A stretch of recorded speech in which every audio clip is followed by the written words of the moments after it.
शरण्ये त्र्यंबके गौरी नारायणे नमस्तुते नमस्तुते नमस्तुते।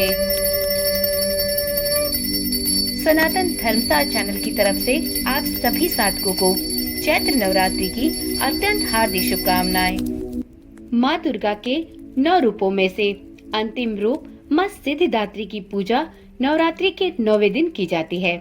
माँ सिद्धिदात्री अपने भक्तों को सभी प्रकार की सिद्धियां प्रदान करती हैं और सभी प्रकार की गुप्त शक्तियां भी देने में सक्षम है।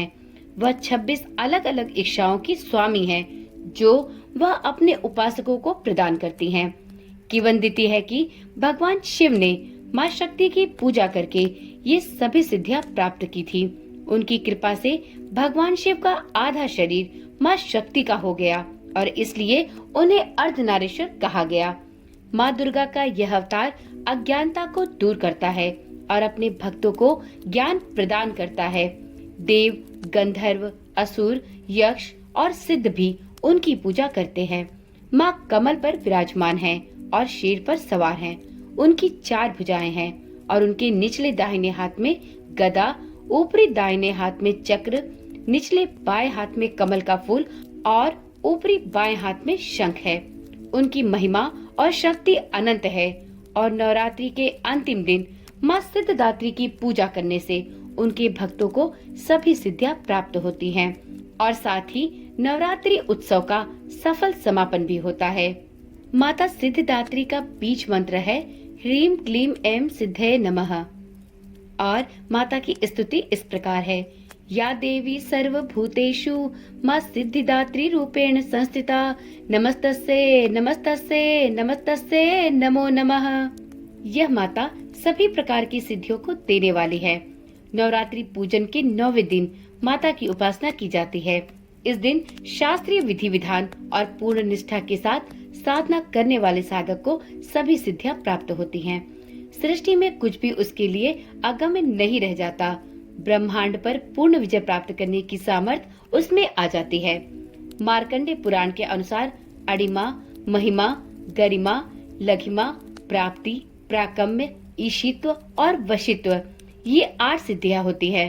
ब्रह्म वैवर्त पुराण के श्री कृष्ण जन्म खंड में यह संख्या 18 बताई गई है। माँ सिद्धिदात्री भक्तों और साधकों को यह सभी सिद्धियां प्रदान करने में समर्थ है।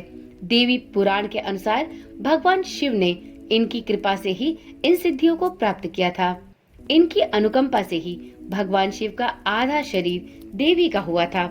इसी कारण वह लोक में अर्धनारीश्वर नाम से प्रसिद्ध हुए। इस दिन माता की पूजा के लिए सबसे पहले ब्रह्म मुहूर्त में उठकर सुबह स्नान आदि से निवृत्त हो जाएं। इसके बाद माँ सिद्धिदात्री का ध्यान करें। फिर अपने पूजा स्थल को गंगा जल से शुद्ध करके चौकी स्थापित करें। माँ सिद्धिदात्री की प्रतिमा को चौकी पर स्थापित करें।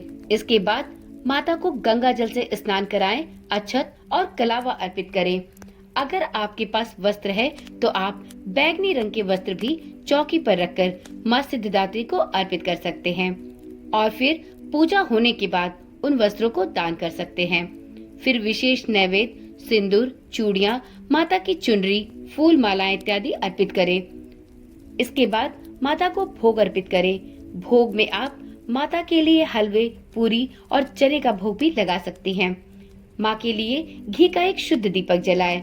माँ सिद्धिदात्री के मंत्रों का जाप करें और माता की कथा पढ़कर आरती करें।